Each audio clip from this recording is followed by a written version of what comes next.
Okay, so once again, Bapak Ibu, welcome to our webinar series. And now, actually, we have like already fifth times doing this kind of webinar series in Podomoro universities. And now we collaborate with Orbit Futures Academy. So we have here Pak Nalin and also Pak Haris and Mbak Dewi and friends. And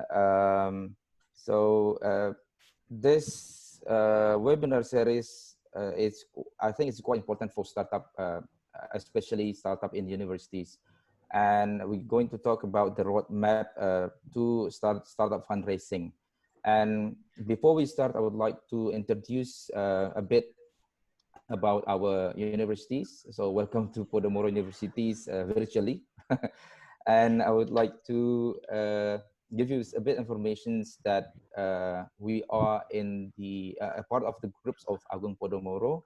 Groups is one of the big companies in real estate companies in Indonesia. So we have hotels, malls, and buildings, residential house, and so on. And I would like to introduce myself. My name is Vishnu Dewobroto. I'm the head of the entrepreneurship program study. And actually, we already collaborate with Babsons, and we just reached our 6 years now. I think it's quite young universities, but we're trying to catch up all of the entrepreneurial learning from Babson. So we collaborate with Babson. So these are an approach that we adapt in our universities is act, learn, and build. And if we relate to this graph, is actually we are focusing on the first steps of the entrepreneurial journey, which is, we are in the conditions of high uncertainty. So we emphasize learning points in this first stage of entrepreneurial journey. And at the end, hopefully that our alumni will be the entrepreneurial leaders, not only leaders, not only entrepreneurs, but entrepreneurial leaders. It's basically the someone that I think there's his voice there. I mean, can you just make a mute?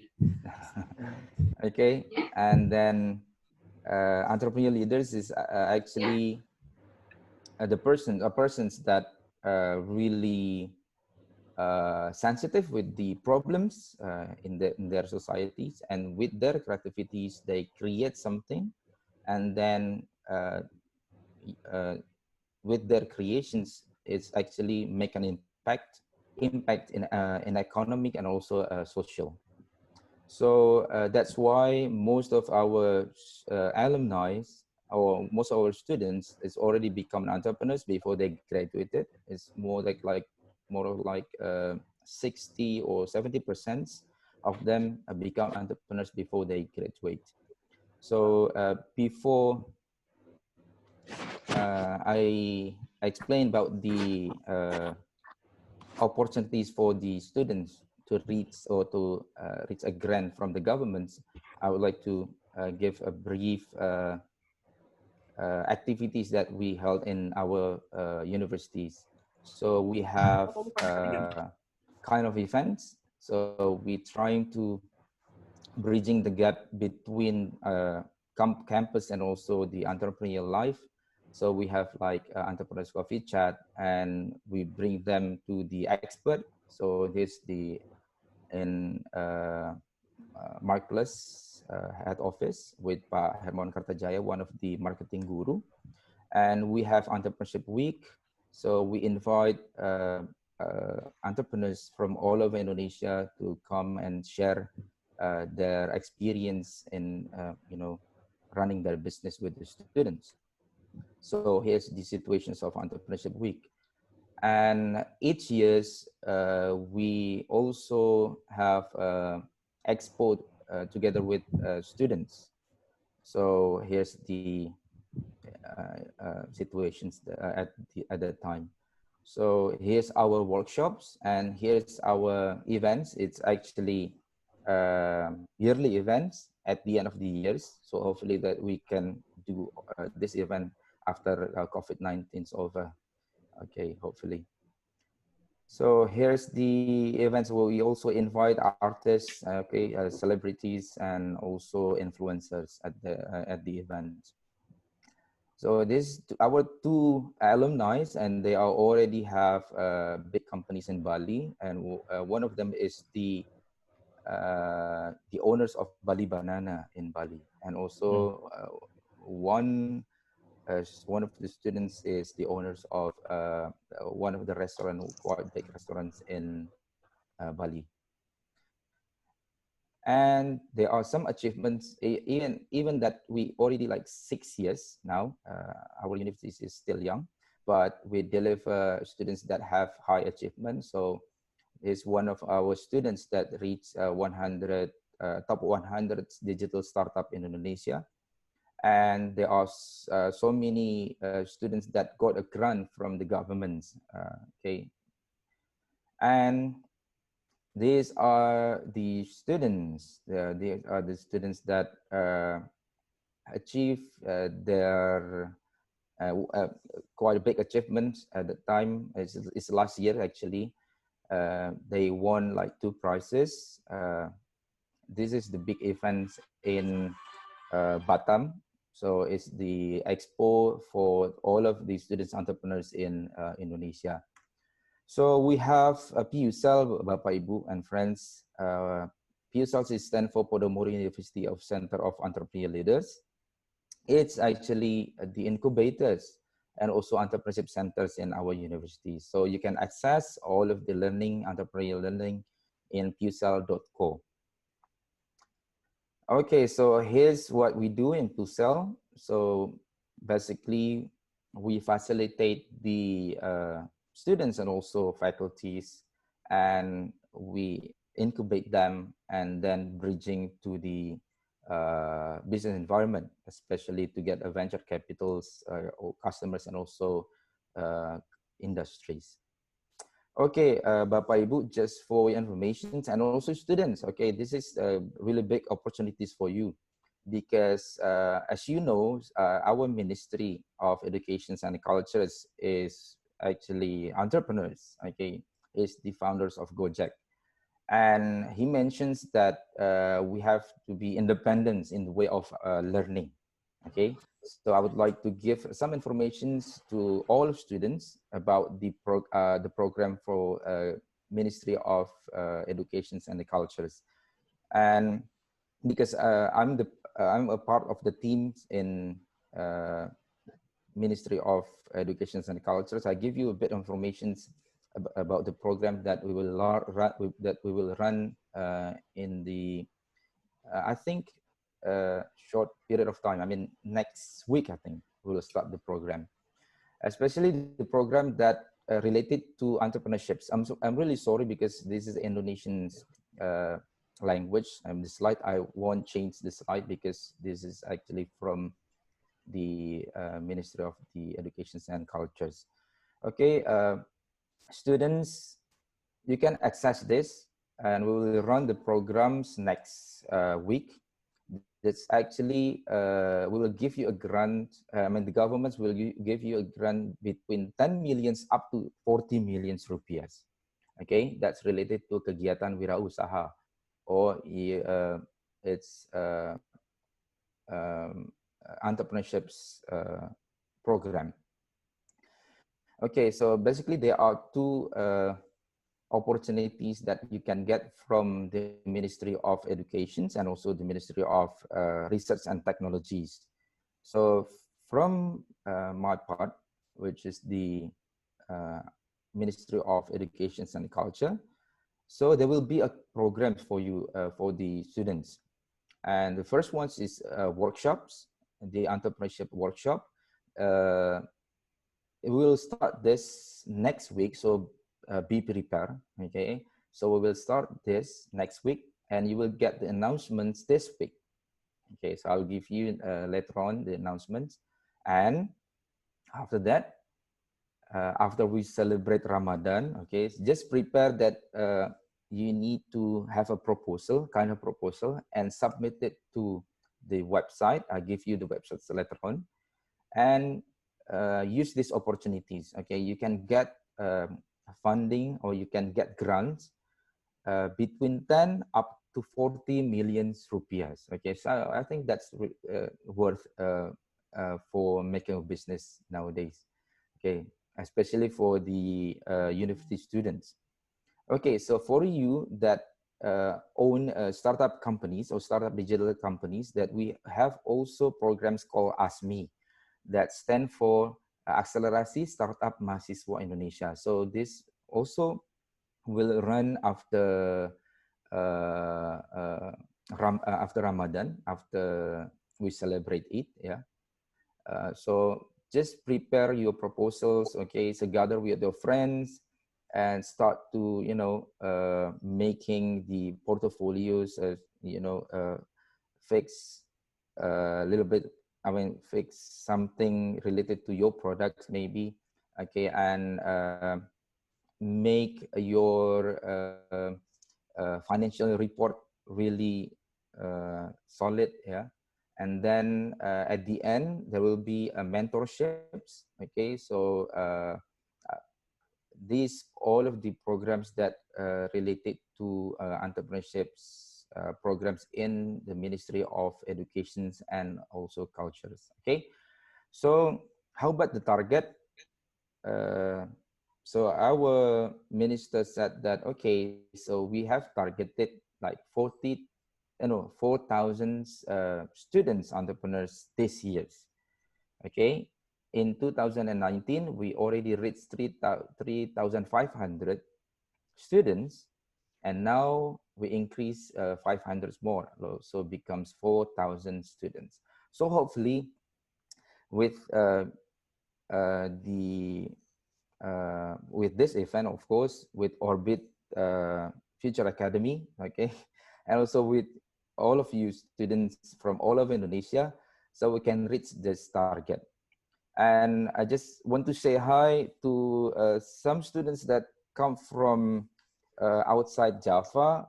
Okay, so we have majority from Jakarta, but we also have from we have Jakarta, Bandung, Java, basically, Jawa, from Madura, from Jogja, from Bandung, but also we have friends from Universitas Hasanuddin. Okay, Universitas Hasanuddin from Sulawesi, and also from Padang, Sumatera, and okay, from Padang, Semarang, Pajajaran, Lamongan, and Wali Songo, Karawang. Okay, there are a lot of more. Okay, so I think that's it. That's my short, brief presentations about the program that you can. There's actually opportunity for you. So just prepare your proposals, and don't forget to submit that after the we celebrate Eid. Okay, so thank you very much for the opportunity, Pak Nalin, Pak Haris, and friends from Orbit Future Academy. So thank you for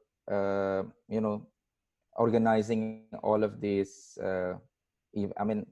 Organizing all of this, and I think we need to learn from the experts. So now we have Pak Nalin Singh and Nalin Kumar, and he is actually I've already read some of his biography.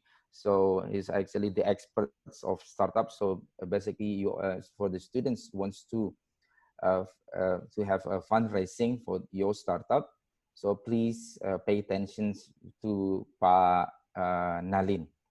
Okay, so thank you very much once again. So please enjoy the seminar. So I think I'll give it back to Pa Haris. Okay, thank you very much. Yeah, thank you so much, Pa Wisnu. Let's head back to the next session, which is a session by Mr. Naling. Let me give a brief introduction. Mr. Naling is a former CEO of Fortune 500 companies in the United States, and he is also the co-founder of Orbit Future Academy. So with that, Mr. Naling Singh, I'm going to give the microphone to you. Thank you, Harris. Thank you, Pavishnu. Welcome to everybody. Absolutely delighted to be here on this forum with Podomoro University. The group it belongs to, the vision of the university on experiential learning, all of that is absolutely brilliant and very close to the things that we do at Orbit Future Academy. Orbit Future Academy really was set up a few years ago, and my co-founders, Sachin and Ilham Habibi, were already doing other businesses together. But in their interactions with our former president, late BJ Habibi, he always told them to do something on the education side, always told them to do something for the youth, do something that will skill up the youth and make them independent and contribute to Indonesia without always being dependent for somebody else to come and help them. It was that philosophy that Pa Ilham and Pa Sachin started Orbit Future Academy, and then later asked me also to join, and I was delighted to join because over the last 4 years I was already virtually living in Indonesia and doing so many programs on behalf of the government. For example, I did a program on financial literacy for Berkraf, and I traveled to 10 cities across Indonesia and met about 2,500 entrepreneurs. We did a program for Ristek Brin to select companies to get grants. And then we have run Indonesia Fund Fest, etc. on the funding side. What we do in the startup space, especially from a college perspective, not just in Indonesia, but a lot in India, etc., is we work with some of the top universities to really energize their incubator and accelerator programs. All of them have wonderful programs. They have wonderful incubators and accelerators. But somewhere along the way, they need a little bit of a push to really make them contribute or work at a pace that the youth wanted to work at. Which basically means not just giving content or not just opening a beautiful building or not just giving big lectures, but really bringing the 3 I's together. What are the 3 I's? Innovation, industry, and investment. And Pa Vishnu showed a slide earlier where he showed it beautifully, how their incubator and accelerator is the bridge between the innovation group and the investors while bringing industry together. That needs a particular skill. It is about finding solutions for each company individually. It's not a one size fits all that, oh, I've got all these mentors, I've got all this industry, I've got all these investors, take your pick, something will work by luck, fluke, or chance for you. No. Each one of you as an entrepreneur is unique. Each one of your companies is unique. It needs a unique innovation solution. It needs unique industry partnerships, and it needs very specific investors who back those kind of deals. That's what we excel at. Having said that, what am I going to talk for the next 20 odd minutes? I have titled it as Investor Readiness as a Skill. Why is it a skill? Take languages, for example. Whether it is India, whether it is China, whether it is Indonesia. We all have very rich mother tongues of our own. But yet, we try to pick up a little bit of English. Why do we do that? We don't want to become Shakespeare and write books in English. We don't want to learn the grammar. What we are trying to do is treat English as a skill, not a language, as a skill, so that in the globalized world, we are able to transact and engage.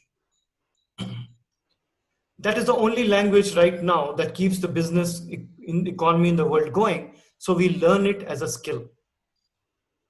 Similarly, as an entrepreneur, as a business person, and if you ask any of the big business people in the country, from the largest to the smallest, the founder or the CEO's core job is raising money.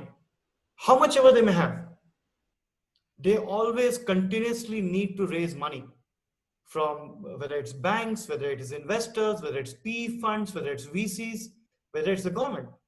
You continuously need to raise funds.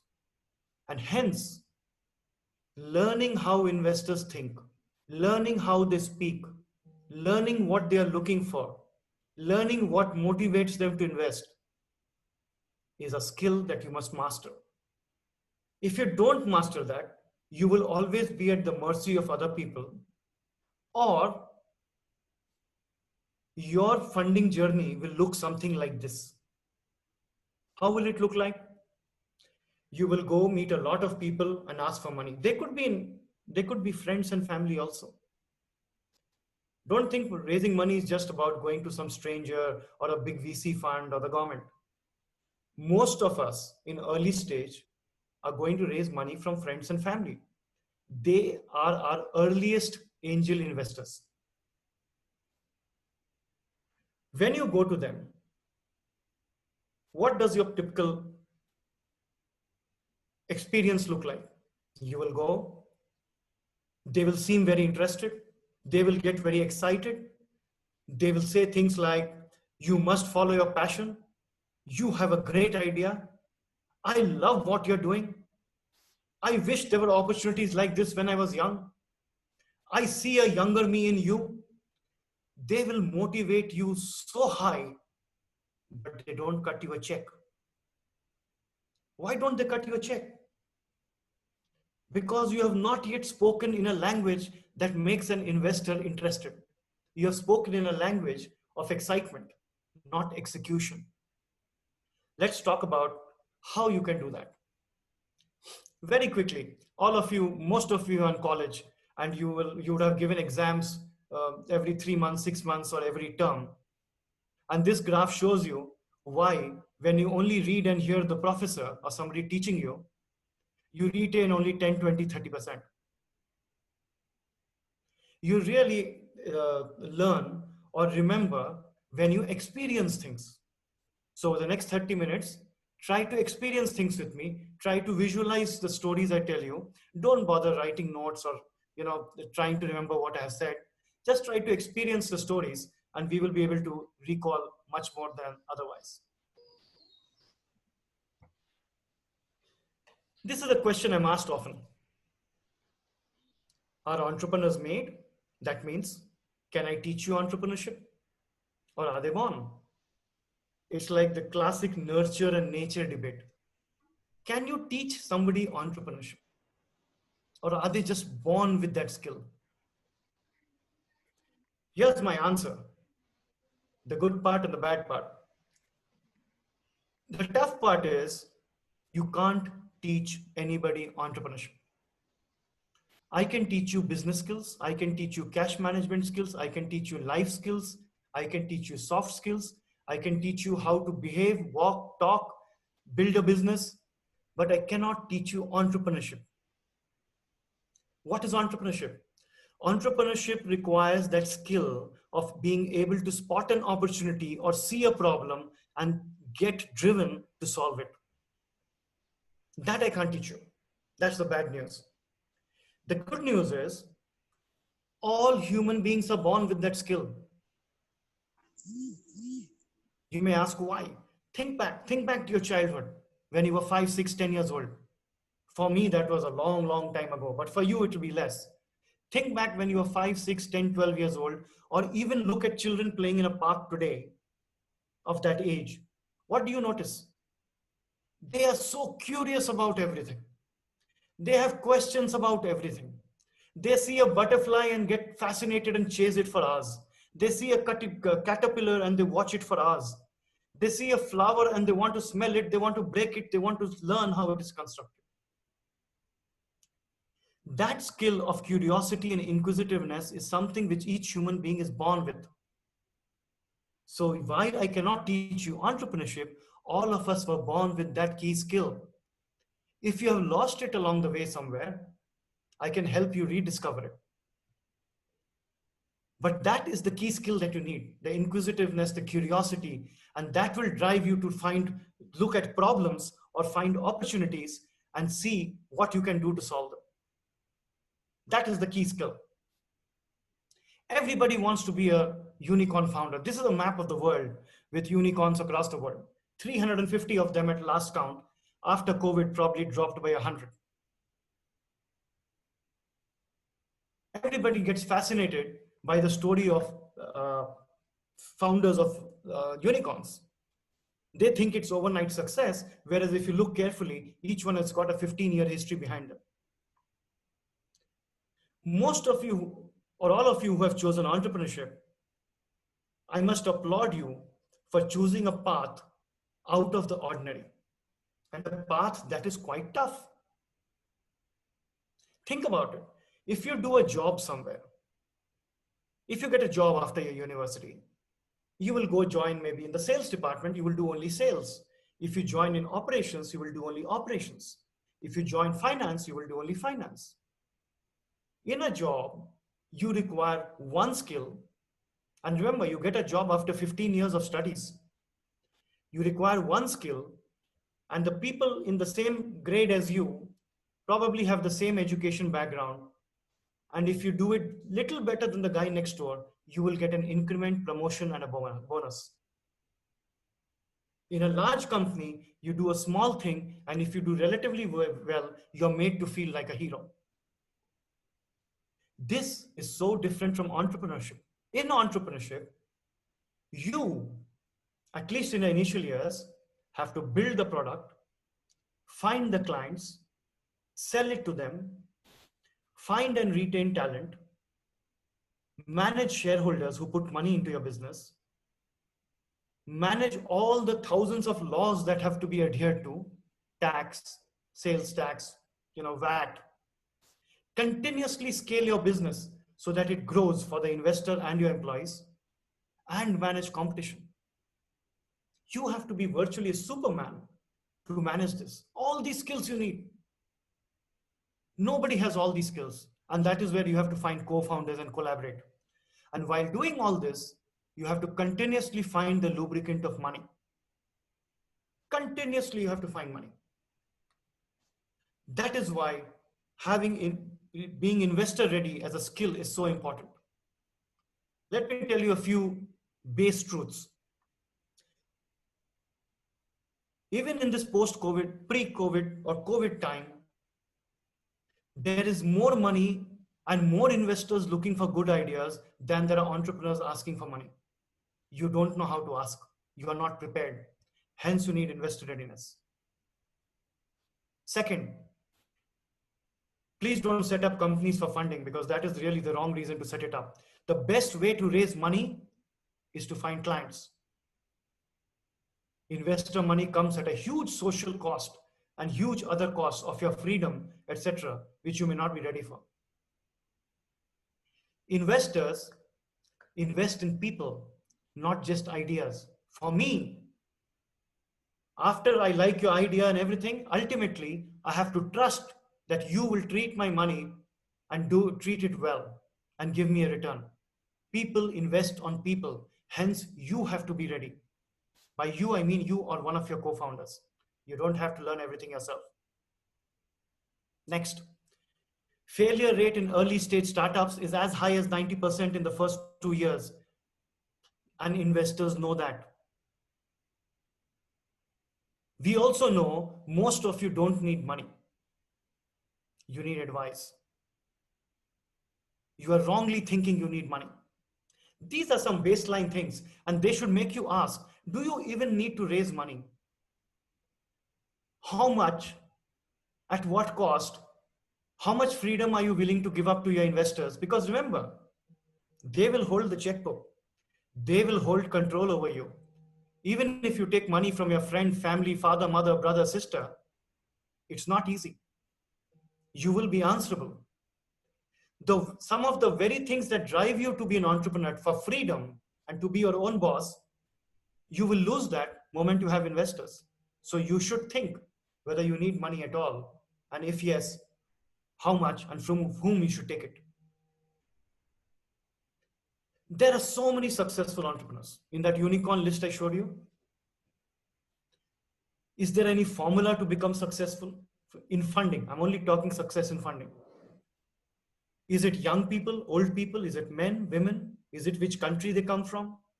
Is it their financial status or the language they speak or the education they've had? If you Google and find out a background of all the successful fundraisers of the world or unicorn founders, you will realize there is no formula. Anybody can do it. Basically needs the willingness to execute meticulously with the money that you have, either yours or you have borrowed from somebody. You really need to ask yourself, do you have what it takes to go through the funding journey? Before I dive in that, one of the things that you must really answer for yourself, because like I said, people put money on people. So as an investor, the first thing I look for is, why are you doing this? Are you doing entrepreneurship by compulsion or choice? Compulsion can also be a social compulsion. Oh, everybody's doing it, so I also should do it. Everybody's talking of startups, so I also should have a startup. Sometimes people think they want to do it because it's glamorous, or you'll be your own boss, or you'll have flexibility, or you'll make a lot of money. All these are the wrong reasons to get into it. The fact is, it's not glamorous. It's hugely stressful. It's a huge responsibility you take. Your employees, you're responsible for your employees, your clients, and the people you've taken money from, apart from your own destiny.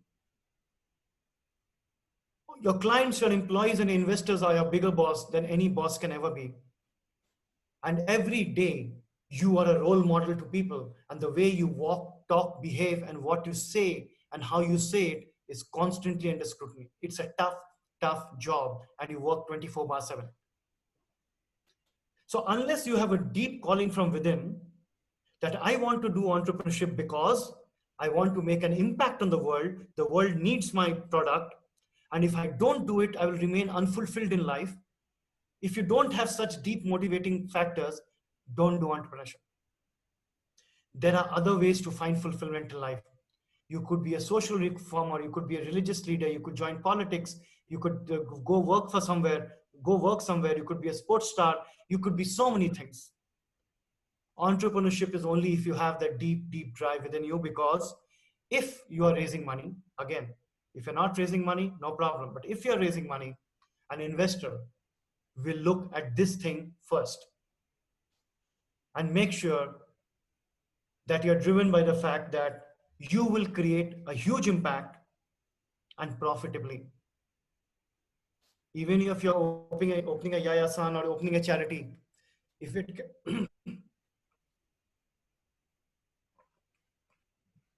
if it cannot generate money to keep itself sustainable, it will not last. So, just to paraphrase and close this part of my presentation, just following the norm, just being enthusiastic, just putting a designation on your card that I'm CEO, founder, etc., does not make you an entrepreneur. You have to find a problem that you can convert to an opportunity that people are willing to pay for. That means you find a problem for which you have a solution, and the problem is so acute that a large mass of people is willing to pay for your solution. If you don't have that, there is no business model.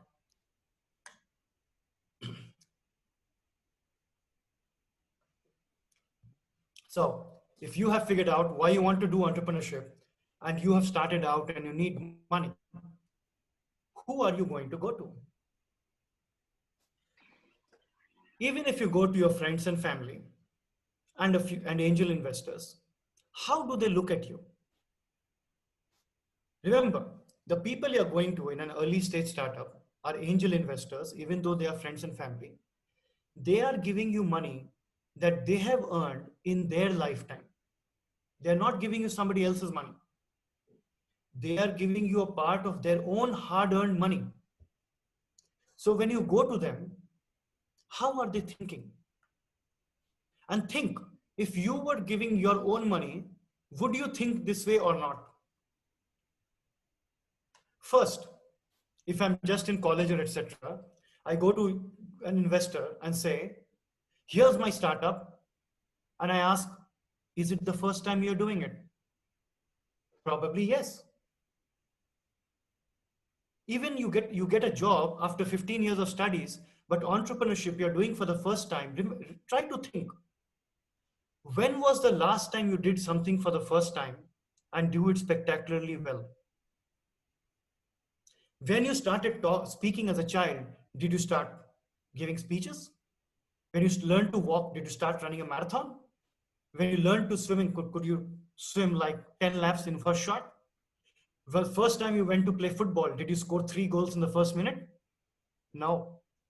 Every time you do something for the first time, you stutter, you stumble, you fall, you learn, you pick yourself up and proceed. So if you come and tell me you're doing something for the first time, I'm going to think you're likely to fail before you succeed. Then you come and tell me you're going to do all of these things yourself. Even to get a job, for say 5 million or 6 million rupiah a month, you have studied for 15 to 17 years. But for entrepreneurship, you want me to believe as an investor that you're doing it for the first time and you have got all these skills and competencies mapped out and you can do it. Even with 2-3 co-founders, you're trying to convince me you can do all of this successfully. Then is the third problem. I don't know you. I ask you, if you were walking down the street and a complete stranger walked up to you and said, I am hungry and homeless, give me 50,000 rupiah. Would you give him even 50,000 rupiah to a stranger? So what makes you think you can walk up to a stranger and ask for a few $100,000? Doesn't know you. When was the last time you gave money to a stranger? Even 100,000 rupiah. Forget a few million rupiah. Then think from an investor's perspective. You go to him, unlike a bank, right? If you went to a bank and asked for a loan or for a loan to buy a motorcycle, they would make you fill up hundreds of forms, sign 1,000 places, give a guarantor, co-guarantor. They would check your house, they would check your office, and then give you 85% of the amount you need, not 100%, 85% of the amount you need. And every month, they would take it back as EMI with interest. And if something went wrong, they would sell that motorcycle and recover their money. But here you are, asking me to put money on something you're doing for the first time. You're a complete stranger. You don't have the skills and the experience.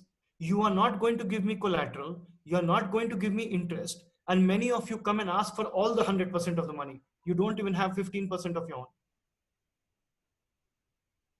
That's not all. What you are asking me to do after I jump through all these leaps of faith, all these barriers, what you're asking me to do as an investor is, don't put the money in fixed deposit in a bank where you can get 6 to 7% interest every month, every year without risk. Don't put the money in a mutual fund where you can get 15-20% return a year.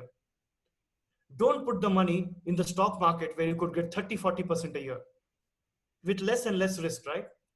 Don't buy land and get rent for that and the price of rent goes up every month, every year. Don't buy gold, don't buy commodity. Sir, put the money in me. I'm doing it for the first time. I don't have the skills. I don't have the experience. I'm a complete stranger. I'm not going to give you interest. I'm not going to give you collateral. And 90% chance I will fail in the first 2 years. Will you put money in a 90% failure scheme like that? That is how you sound when you come to me for money. And then what do you show me? Even if I love the idea and I agree, what do you show me? You show me an Excel sheet. What does the Excel sheet show? A beautiful profit line that goes straight up like this. Whereas even to live, your heart rate has to go like this in the ECG. But your line in the Excel sheet goes beautiful slope up like this. No problems in life. I don't know who has ever led a life where there has been no problem. And what do you show me as a return? Give me 50 million or 100 million or 500 million rupiah today. I will break even after 2 years. So for the 500 million rupiah, I will give you 20% equity today. I will break even after 2 years. In the third year, I'll make 200 million rupiah profit. I will give you 20% of that, which will be 40 million, which is lower than what I would have got in a fixed deposit in 3 years. I mean, do you think investors are fools? Again, I jump through this barrier also and say, fine, I'm willing to give you money. I will overlook the fact that you're doing it the first time, have no experience, no skill, no collateral, no interest. Your Excel sheet is a bunch of nonsense. And you are a stranger. I agree to give you the money. And I say, I will give you the money as a cumulative compounded convertible note bearing 8% interest, deferred for the first 3 years and accrues, and then it converts to equity, but with a backward 2-year multiple of the cash at a 40% discount and forward 3 years at a 30% discount. What have you understood? You have not understood my language. It's like running a restaurant without a chef or a technical company without an IT guy. Or marrying somebody who speaks, in Indonesia, I would say, speaks Hindi, and you don't speak Hindi, and that person doesn't speak Bahasa. Life would be so difficult. Now, this investor is likely to sit on the board of your company for 10 years because 9 years is the average exit period. Meet you every month, and you don't speak their language. What are you trying to do here? And finally, I ask you, fine, at least are you lucky? I'm willing to take all this chance. At least are you lucky? Are you a guy who wins, say, a cake raffle in your apartment block or college? Or when you drive, the traffic lights turn green. Are you at least lucky? Most of us will say no. 90% startups fail. I take that bet. And most of us investors want to invest in the startup safe zone when you are at the growth stage. And you don't speak my language. You don't have the experience. So all the things I've said may not apply to you. In your mind, think of yourself, where do you stand? Do you have the experience? Are you doing it for the first time? Do you have the skill? Do you have the knowledge? Are you giving collateral? Are you giving interest? When do you break even? What is the internal rate of return? Are you able to speak the investor's language? If you can't do all of that, I'm sorry, you're not investor ready. You may be very qualified. You may be very educated. You may be very knowledgeable. You may have a great idea. You may have a great team.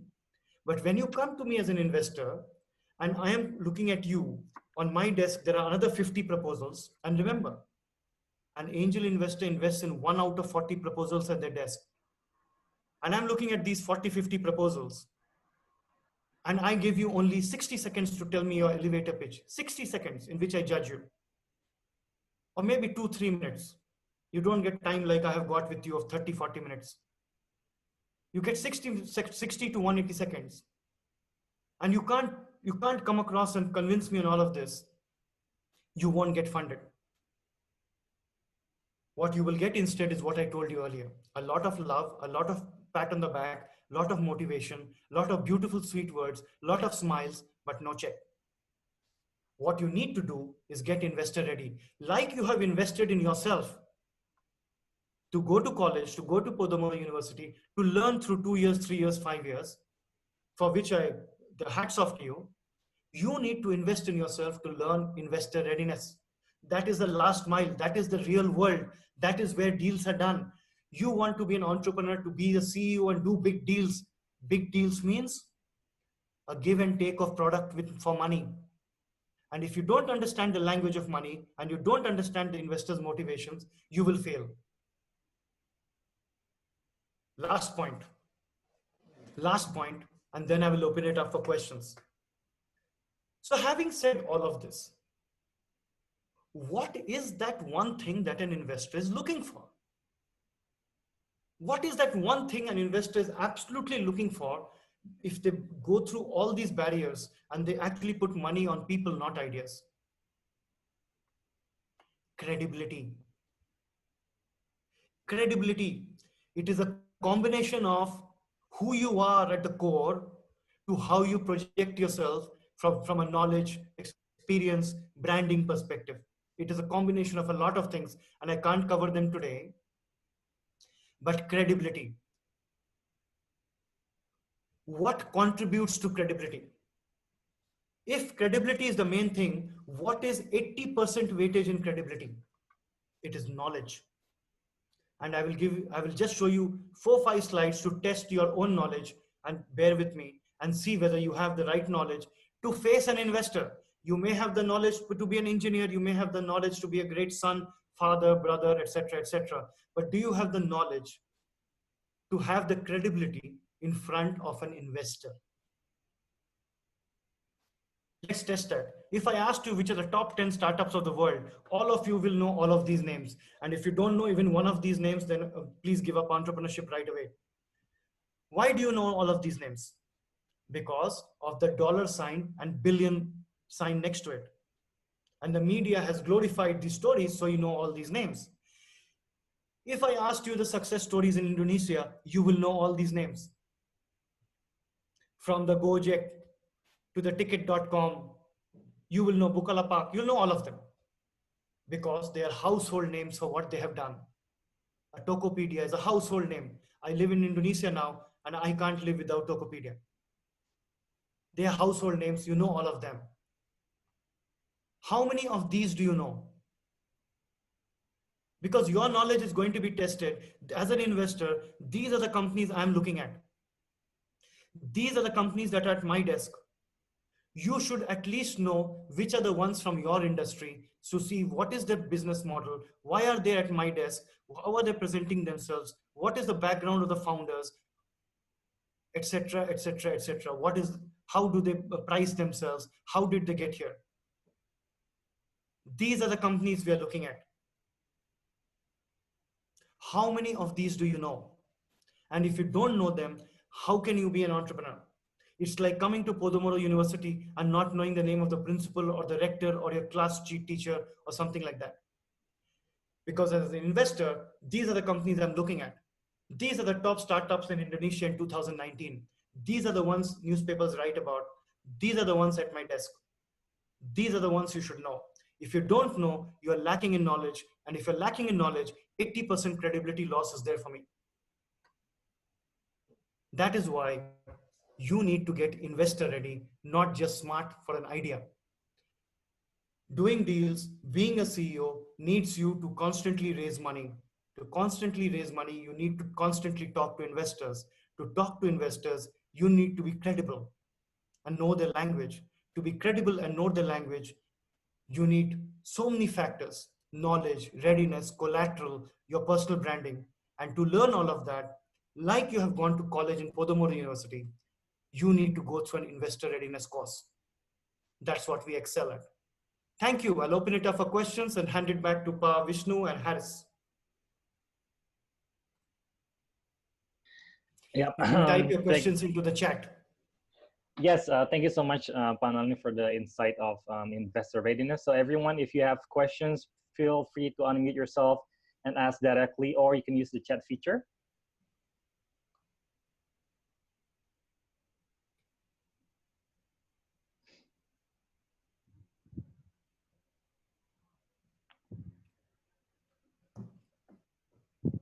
Okay.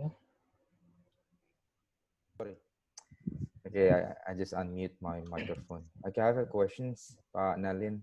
I think this is the have a relations with the strategy of the governments to to stimulate the students to become entrepreneurs in the future. So I just mentioned to you before that we deliver a grant like a 10 millions up to 40 millions rupees to all of the students that run the business and really have a good proposals. So do you think that's a good ideas, or maybe um, I need some reference from other countries that have programs that also stimulate the students to become entrepreneurs. So that's So, my question. so we work with a lot of governments in other countries, so we have a good idea of what other people are doing. Firstly, at the base level, what the Indonesian government does through Berkraft, through Ristek Brain, through so many other agencies, etc., is absolutely brilliant. Make no mistake, what they're doing in terms of grants and the way they give it, etc., is really good. So, for example, Ristek called us in last year, and actually this year, and asked us that, okay, we want to give grants. We want to encourage startups for the future. We want to encourage local jobs, local entrepreneurship so that local economies survive. But I have a problem. I have these 5,000 people who have applied. How do I know who to give the grant to and how much to give? And in today's time, how do I know what is the impact of COVID on these companies? So for them, we used actually a algorithm-driven tool, which more than thousands of companies across the world have used, called the investment readiness assessment. So we put a company through that, and over 1 or 2 hours of interacting and filling questionnaires, there is an algorithm that throws out how fundable is this startup and how fundable is it compared to its nearest competition. So you quickly know from 5,000 down to the top 50 who is most fundable in an objective way, and whether in their own industry they are in the top 80%, top 90%, or bottom 10% with an expert commentary. This year, we have taken it one step further. We have built, now we should all be proud, an Indonesian company has built the world's first COVID readiness and impact assessment for business. It's a tool. You go to the website orbitfutureready.com and you take the assessment, and in few hours time you will get a score of how ready you are for the post COVID world, with an assessment of how your business should adapt for the future. It's an innovative tool that's come out of Indonesia. So yes, to answer your question, it's very important. uh, Fantastic job being currently done, but we need to adopt more and more tools so that we can focus the limited money we have in the right pockets. I Okay. see a question on the chat. Okay. So Pak Haris, That's a very good question, Vinny.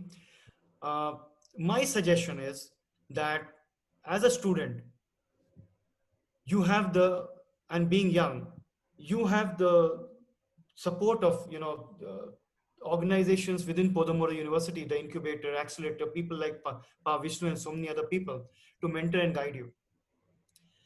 You should try an idea, incubate it, virtually bootstrapped till it is at the point where either you have a patent or you have validated the idea and there are few clients coming in. Till that point, don't think of looking for an external investor. Look for self funds, some grants from the government or the university or from friends and family. Bring it to that point. Only at that point will an angel investor from outside or even from your extended friend and family circle be interested in you. At that stage, yes, it is a give and take. You will give up some aspects of control. However, it is not always bad to have an investor. The discipline an external investor brings to your company sometimes is very beneficial. So an investor who is a professional investor or knows your industry may be able to guide you, and we should not necessarily think that their advice is for their selfish interest. Their advice is so that your company grows 10 times really fast so that they can sell their piece of equity and move, which may not be bad for you because the most of the equity is held by you. So your equity also has gone up 10 times. So some of their demands are often good, but yes, before you sign, you should look at what is the investor, what is the past track record, what are they demanding. Demanding in terms of equity is easy. Demanding in terms of other controls. For that, you should take expert help maybe consult your mentors in the university and take their aspect. I see a question saying, do you have any tips on the aspects that need to be covered in the pitch slides to an investor? Yes, I do. Some broad tips. Don't have more than 10 slides. If you have 30 minutes for a meeting with an investor, don't speak for more than 5-6 minutes. Listen rest of the time. Each slide should not have more than 5-6 bullet points, and no bullet point should be less than 32 font size. Don't read your slides. Don't put too much text in it. What should your slide contain? It should contain only these 5 things. You can tell these 5 things as a story. You can tell it in any order. It's okay, but it should only contain these 5 things. What is the problem? What is the solution? Why you? How much you want? How much I will get? Now, let me explain these 5 things. What is the problem? The problem should be large enough that people are willing to pay for it. What is the solution? The solution is something unique that you have built and it is already done or prototyped or piloted and tested, or there is a patent. Why you? Either you have a patent or you have a head start or a first mover advantage or you have some traction or you have something unique. How much do you want? How much you need is milestone based. Don't believe the newspaper stories that somebody got $200 million and all that. Doesn't happen. It comes in 100,000 rupees based on milestones. So how much you need has to be based on next milestone. It is like you need 2 liters water to drink every day to live. You don't drink it in breakfast in one time and do not drink water the rest of the day. You need 12 breaths a minute. You don't take one deep breath and don't breathe for 1 minute. Similarly, if you need X amount of money to be $1 billion company, you first talk about what is the next milestone and how much you need for that. And in that slide, I should also see where you're going to spend it and how much I will get. You should have some idea of valuations, how they work, what is the value of your company, even if it doesn't have revenue. There are ways to do that. That is why you need expert help. Don't spend too much problem trying to explain the problem and the solution to me. I am more interested in, I understand that in one sentence. For example, if you're doing waste recycling, don't spend 20 minutes trying to explain what is waste recycling and how big a problem it is. We know what is a big problem. Get to the solution and why you, and how it makes sense for me to make money in that. So use your time well, practice your pitch like really many times with a camera in front of you, see how you sound, how you come across. 5 to 10 slides. What is the problem? What is the solution? Why your solution? How much you want? How much I get? That's it. After that, if I'm interested, I'll ask more questions. And then you can give all the detailed story. But initially, in 40 seconds, you should be able to tell me, here's my problem, here's the solution. For example, if I could solve a problem of a unique COVID mask, I would come and tell you, COVID is the biggest problem today. I have a mask that solves a problem. I have produced it at 1/3 the value. I have 100,000 customers lined up to pay for it. If you give me the $100,000, I can deliver that and I will give you back 50% return in 1 year. Simple, 25 seconds, done. That's it, you have my attention. Don't go into long stories like Indonesia has 260 million people. It has a big middle class. It has got internet penetration of 80%. We are social media savvy. We have fintech like this. We know this. We're not fools. We know this. Tell me problem, solution, why you, how much you want, how much I get. Simple. Okay.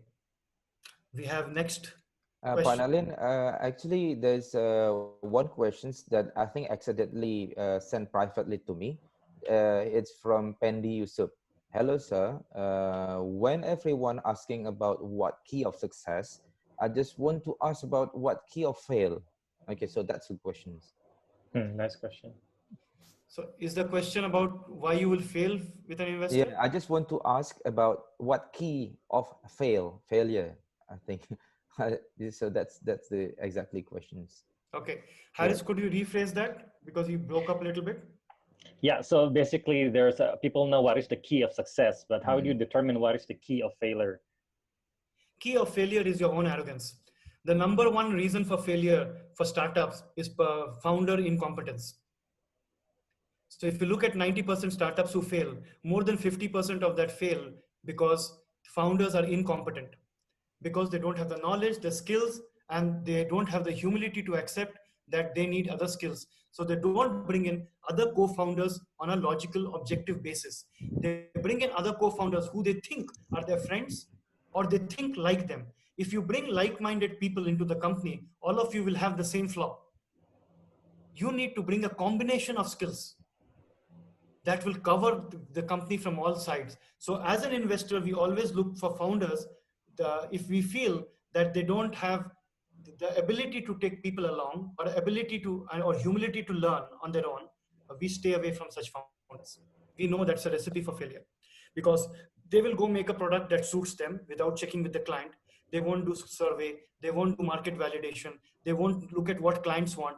They will go build something that they think that the world needs, and when they go to the market, they realize nobody wants to pay for it.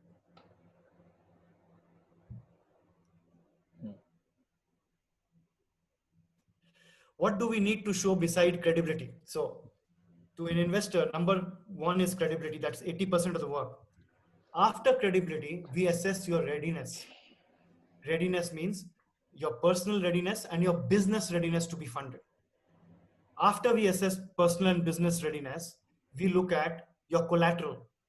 Does your collateral give the right message? And how much have you thought it through? And it is not about just how it looks and feels. How much substance is there in it? And then we look at your personal branding. Some people, they fail, on the most famous uh, reality TV show on startup funding. I don't want to take their name, but most famous one.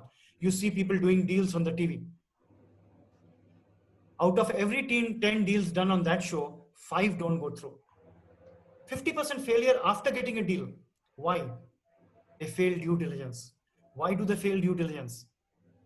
Either they have misrepresented something, or in their excitement answered something wrong, or there are a whole host of factors. Some as simple as, when I do due diligence, I go to your social media page and I find something there that is politically incorrect, religiously incorrect, or you have come to ask for $25,000 and you're posing next to a brand new motorcycle which you bought 1 week ago. Things like that. So investor readiness means being holistically ready from all aspects, not just credibility. Everything has to come together, because what are you looking for really? You're looking for a matched investor. What is a matched investor? Say today, I'm too old, but say today I want to get married. Okay? Don't take it literally. I'm very old for it. I'm already married. Okay? So say I want to get married. I could go at the old fashioned way where I look for friends and family members who find somebody who's matched to me, or I go to a website, matchmaking website, and I put all my details and I put all the details of somebody I would like as a partner for life, and the website throws up options. Similarly, investors also have investment philosophy. Every investor does not invest in Indonesia. Every investor does not invest in every industry, every kind of business cycle, or every maturity cycle. So when you go out to look for investor, like somebody like us has to play matchmaker. I have to find you an investor who's interested to invest in Indonesia, in a company in that industry, in a company at that stage of evolution, and has the money now. Such investor totally will be not more than 3 or 4 or 5 at any point of time, not more than 5. You cannot make a mistake with any one of them because they all speak to each other. You won't get second chance or first impression. So you have to really prepare well and go hit hard to those 4 or 5 and get a deal 1 out of 5 instead of 1 out of 40, which is the statistic. You have to find match investors. So you have to prepare really well. You won't get second chance. That is why. Okay. I think we can do a few more questions. Pick one question. There are lots coming in. Okay, this is a good one. It's very personal. Have you failed in business? If the I answer have is failed in yes, so what many did you things. do at the moment? I have failed in so many things. If you ask my teenage children or my wife the number of things I've failed, they'll give you a long list. But based on business. So today you see me, right? But there was a time when I was the CEO of a Fortune 500 company, and at the peak of my arrogance, at the age of 37, I was the CEO of a Fortune 500 company. I thought no end of myself. I would not even travel business class or first class in the airlines. I only used to travel by the company's corporate jet. At the peak of my arrogance, when I thought no end of myself, I said, I am going to set up my own business. I set up two companies. One in the line of business which I was an expert at, payroll processing. And I told my friend, you run this business. You can run it. I don't want to do this. I want to do something exciting. And I set up a company to make movies, animation and Bollywood movies. You know, those dance, the song and dance movies you see. I made 14 movies. I went bankrupt in 14 months. In 2 years' time, I was on the street. I could not afford my children's school fees also. Absolutely on the street at the age of 40. Luckily, the other company which my friend was running did well and pulled me out of it. But I have seen wild success and absolutely wild failure. And I have learned the only way to break the cycle of 90% failure rate is knowledge, credibility, and preparing yourself for the journey. To prepare yourself for a job, you have studied for 15 years. Preschool, kindergarten, 10 years of school, K plus 12, 2, then the graduation, and then the post-graduation. For a job, for entrepreneurship that requires all those skills, think how much you need to do. Or you collaborate, get co-founders, but that also you have to prepare yourself. Let's do two more questions. This is an interesting one. How to find an investor for our startups when we are not yet have experience. I also received a private question which is in the same topic, which is, do you have to hit first local investor or you can go international? See, unless you have there are exceptions to every rule. Here are the 4 exceptions to what I'm saying. 1, you have a patented product. 2, you have deep domain expertise, experience, or knowledge about something. You're a bioscientist who has unraveled COVID. That's 2. 3, you have a product that changes human behavior, like Tokopedia, the way we shop, or Grab or Gojek, the way we travel. 4, you have an extremely well-timed product. You have a solution for COVID now. But for these 4 exceptions, in which case you will find a funder, investor immediately. But for these 4 exceptions, if your own friends and family are not putting money in your startup, your own social circle is not putting money in your startup, however little, how can you expect a stranger to put money in your startup? Just like when you go to a bank to take a loan for a motorcycle, they expect you to put 15% of the money yourself. Similarly, in your startup, unless you are the 4 exceptions, till pilot project stage, till validating the product, you have to put your own money through friends, family, and yourself. If you are a student, you are lucky you have an ecosystem of incubator, accelerator, and mentors like Podomoro University, and connection through government to get grants. Use that. Okay, let's do a last one. If you're a startup, basically, especially during this COVID era, how do you, where is it? Hold on, I saw it somewhere. Okay. How do you compete? Since uncertainty is very high and it's supposed to be quite high. How do you compete? Firstly, you find a large enough problem to solve for which people are willing to pay. Don't try to find incremental solutions. Okay. Second, if you are already in a competitive space where there are other competitors, your differentiator should at least be 10x. That means if you're cheaper initially, you should be 10 times cheaper. If you're better, you should be 10 times better. So any product is a combination of the three things you do, right? You either save time, or you save money, or you are extremely good quality. So it's a function of time, quality, and money. You should be having an advantage of at least two out of these three, if not all three. And that advantage should be at least 10 times if you're a startup. Because as you progress, other cost factors will come in and remove that differentiator to a large extent. So when you're starting out, you should have at least two out of these three differentiators and at least a 10x differentiator. Otherwise, you won't survive.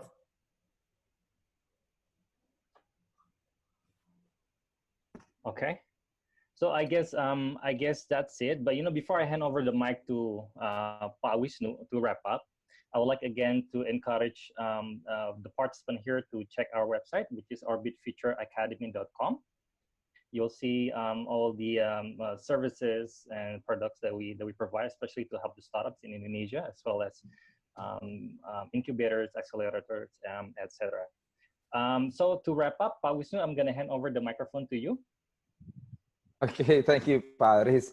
Okay, thanks a lot, Pak Nalin. There are so many things to learn, for being a startup, especially for the students. So there are a lot of informations that we get during this webinar series, and the thing that we need to do is just yes, we already know the informations, but the next thing that we have to do is just act. Okay, start to do something, okay, with our startups.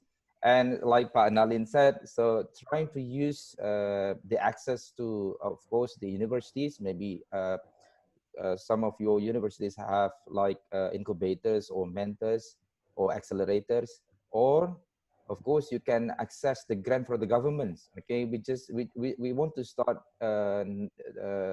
this week, and we would like to pronounce to all of the students in Indonesia start from this week. So please pay attention to that and get access to the grants.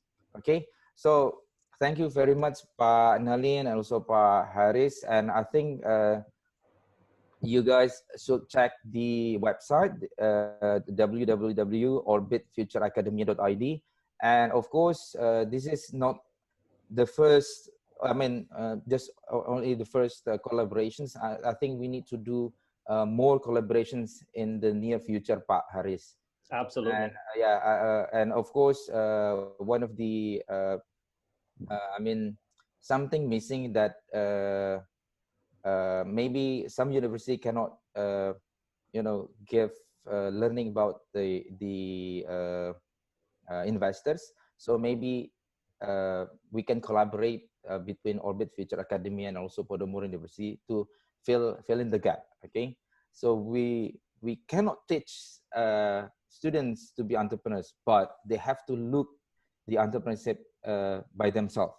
So we accompany them to look forward the entrepreneurships by themselves.